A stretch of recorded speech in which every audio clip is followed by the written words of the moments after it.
大家咧就要記住啦，因為呢樣嘢係非常非常緊要嘅，要同大家講清楚。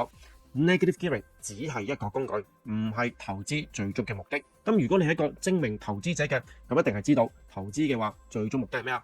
賺錢啊嘛，係咪先？咁所以唔好俾人呃咗你就話 negative gearing 好正，可以減到稅。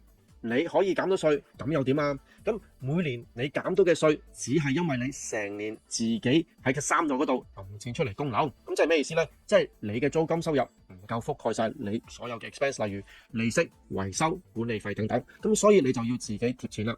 咁樣減稅嘅話就好似人話齋，你用1蚊換翻3毫紙翻嚟，好正啊！咁你覺得係冇黐線咧？咁真係要每年喺自己衫嗰度攞1萬蚊出嚟。頭先我哋嗰個 example 嚟講，咁咧你減完稅之後，你就可以攞翻3至4千蚊啦。咁你覺得抵唔抵咧？咁你就自己諗諗啦。咁如果你買屋係啱自己嘅財務狀況嘅話，又有升值嘅潛力 ，negative gearing 就可能係一個 bonus。咁但係千祈啦，就唔好因為想用 negative gearing 減稅而去買樓。咁呢個咧係個非常非常錯嘅諗法嚟嘅。